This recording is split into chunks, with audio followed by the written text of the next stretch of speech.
Welcome to the Antro Art Podcast, a space of anthropological insight connected to real-life situations. Here, we explore topics of social inequality and inclusion, sustainability, and the social self.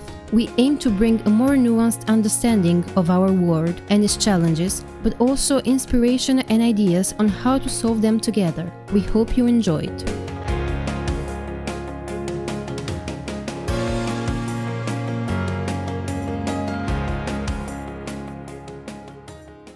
Affording authenticity and strategies for inclusive heritage making in a World Heritage Site.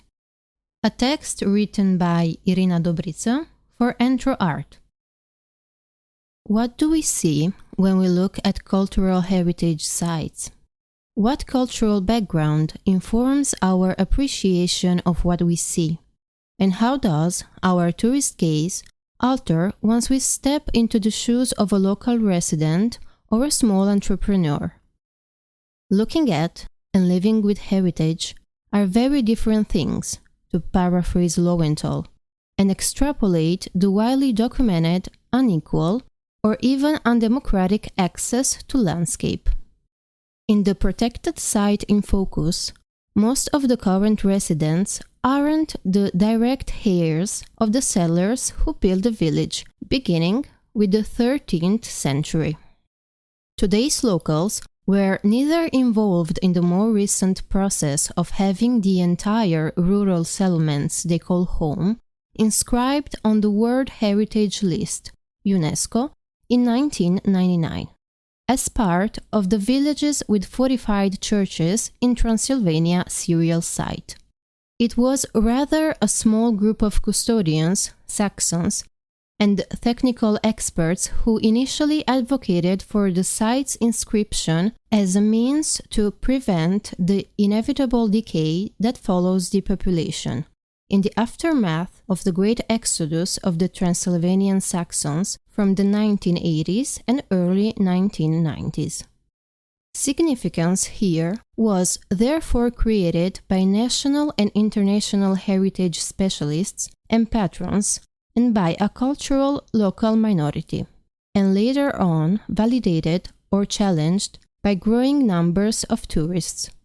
This leaves open the very important question of potential areas of exclusion associated to heritage making in a culturally, socially, and economically diverse rural settlement. These multiple layers of a popular historical site and all the related possible perspectives are invisible to the hurried tourist. Upon close research, they highlight the complexity of a concept like cultural heritage and point to the diversity of stakeholders and teams involved or forgotten in the process of recognizing, protecting, and promoting significant sites. A growing critical heritage scholarship, as well as relevant international organizations, increasingly press for the acknowledgement of such complexity, of the pluralism of perceptions of past, heritage, and identity. As heritage has many uses, but also multiple producers, both public-private, official-non-official, and insider-outsider, each having varied and multiple objectives in the creation and management of heritage. The more so, as societies are becoming more fragmented, mobile, globalized, and also more aware of their social and cultural diversity. Researchers underline that heritage results from a selection process. Heritage values are attributed, not inherent, thus raising the question of how contemporary heterogeneity can be accurately reflected in the practice of heritage selection, interpretation, and management. Divergent or contested views on designation and conservation of heritage sites are inherent, and in response, a more fluid, aware, and inclusive process of heritage making is needed. This process is seen increasingly as one that allows for constant production and negotiation of meaning, a clear departure from the half-century-old top-down imposition of what is significant, either by the national state or an elite. Even defining authenticity, a criterion that UNESCO enforces on candidates for World Heritage status, has evolved in heritage and tourism literature to accommodate not only the way the physical remains of the past are preserved, but also the response to them, how people and various communities engage with heritage. National and international regulators largely use authenticity as a technical means for measuring the quality of a candidate or inscribed site as an immovable cultural good, taking less interest in the experiential side of the term.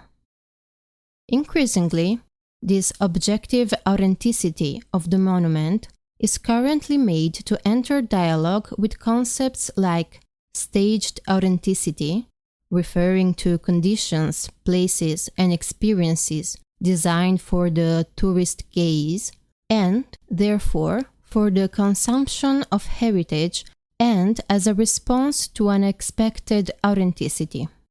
Authenticity can be emergent or constructivist, and negotiable as material or cultural traits can become authentic over time, or in the perspective of different people with different socio-economic backgrounds. I set out to the UNESCO village I had chosen as a case of study for my research, wondering what version of authenticity is professed there, and what are the sources of over 20 years of condoning and living with the heritage of others that had all the premises to be contested. Prompted by Helene Silverman's writings, I focused constantly on the essential difference between official heritage, as imposed and regulated by national or international agencies, and the heritage that operates through actual communities, one that is continuously produced and negotiated.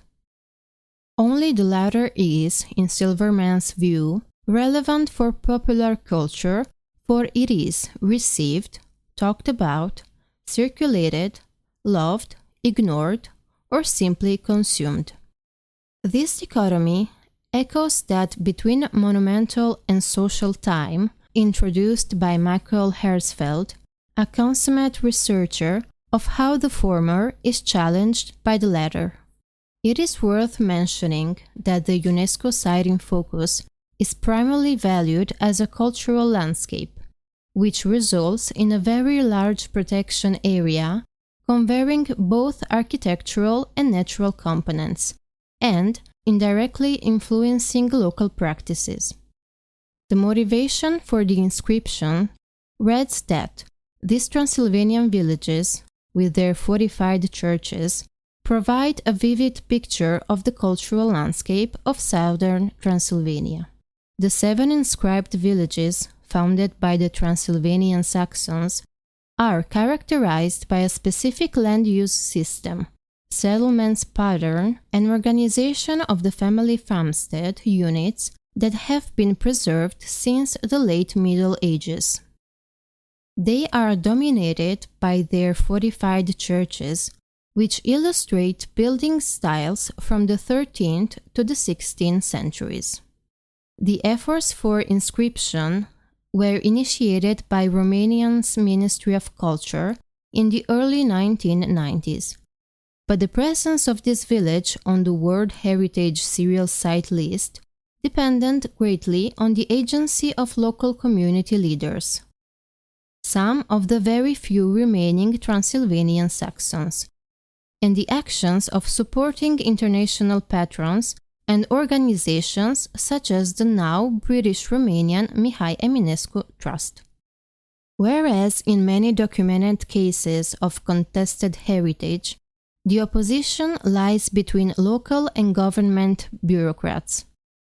Here, heritage-related tensions, if any, have built within the very heterogeneous community, where different ethnicities, Roma, Romanians, Saxons, Hungarians, religions, Orthodox majority, Protestants, and Catholics, social and economic layers, and levels of political or civic agency coexist, together albeit historically separated.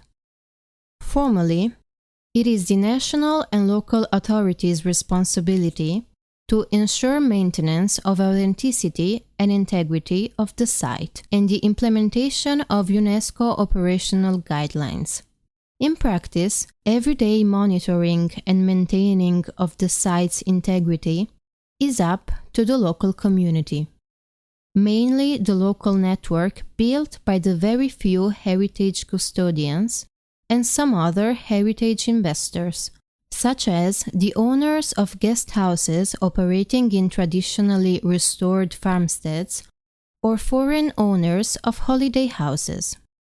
Belonging to the local heritage stewardship depends on having a direct interest, be it rooted in identity and personal heritage, economics, or taste. Raising the stakes in safeguarding the local heritage.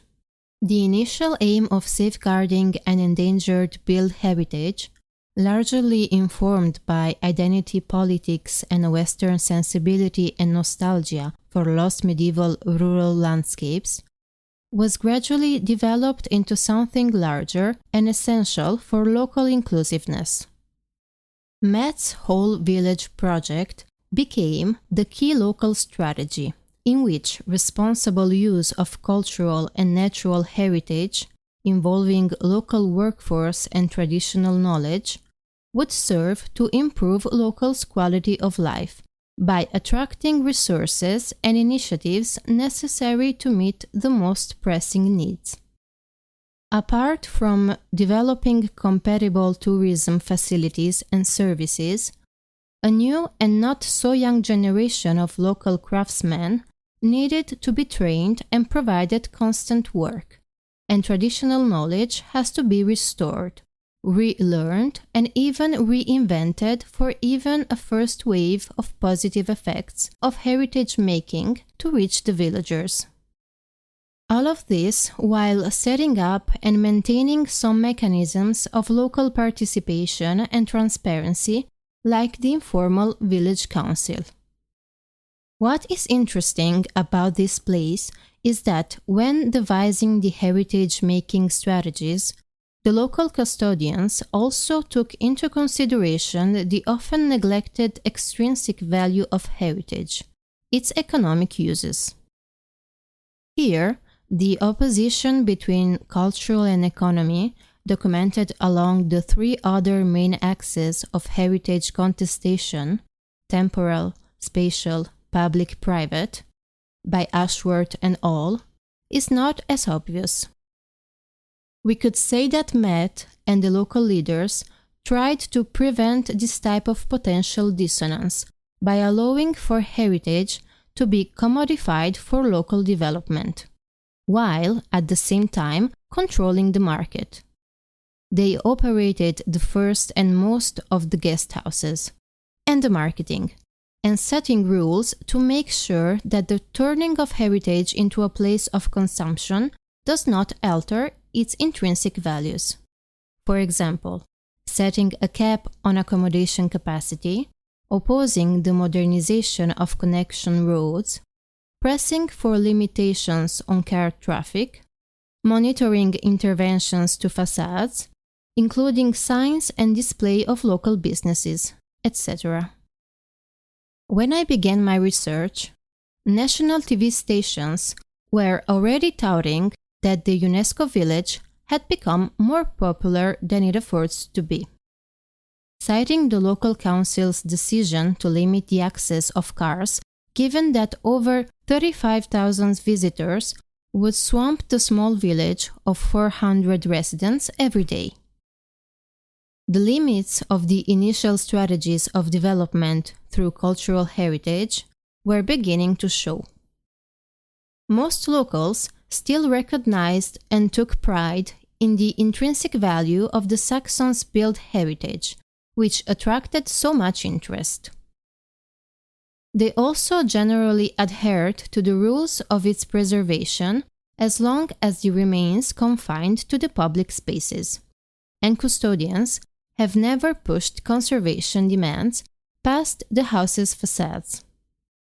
Without calling it staged authenticity, locals were, however, aware that their village was a place of consumption of a particular story about the past, and they claimed that this business and costs of heritage conservation should be limited to places like guest houses or restaurants on the main touristic street and around the fortress, as they call the evangelical fortified church. It worked as a form of spatial self-exclusion from the costs of living in heritage in response to the socio-economic exclusion people were becoming more aware of. Living in such high-profile heritage has undesired costs, from the soaring prices of houses in the recent years, a clear sign of gentrification and slow but steady spatial exclusion, to house maintenance, and to those real or perceived costs of preserving authenticity of the village overall. Bad roads and geographic isolation, uncomfortable, embarrassing textures of the past like uneven cobblestone sidewalks, mud, and dust. Due to low financial and social capital, many locals were feeling excluded from the benefits of living off heritage, and those who agreed they had earned from it felt they had reached the limits of this resource. It's better than in other villages, but can you live off knitting socks and making felt shoes or giving tourists a ride in your horse cart? To cite a few of the recommended tourism-related activities available to the villagers. Many of the people formally trained by the local NGOs to meet the increasing need for craftsmen in restoration projects have left the village seeking better paid jobs abroad. Just as many locals are giving up traditional farming activities and hard rural life to look for work in the cities or, upon return, to bring modernity and comfort in their homes. Fewer and fewer are willing to stay until heritage pays off. The feeling echoes that of impatience on a monument described by Herzfeld in a similarly disenfranchised community of a UNESCO old town in Crete, where the early winners of heritage making no longer must live with heritage, but only of it.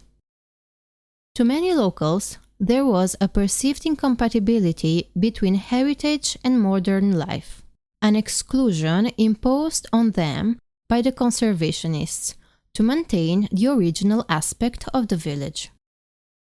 Although the village has been one of the first in the area to be connected through telephone lines and cable, and to have its own water supply system, an ecological waste treatment station, and a milk collection center, villages resented the lack of a modern access road, which the heritage custodians had historically opposed, and the ban on modern materials associated to an increase in comfort, concrete, PVC windows, among others.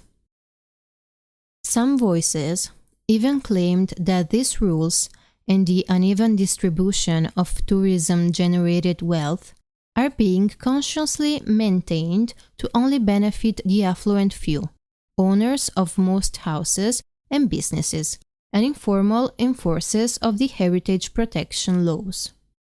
We must live in the past, but the others can negotiate what is original, argued one of the more radical contesters.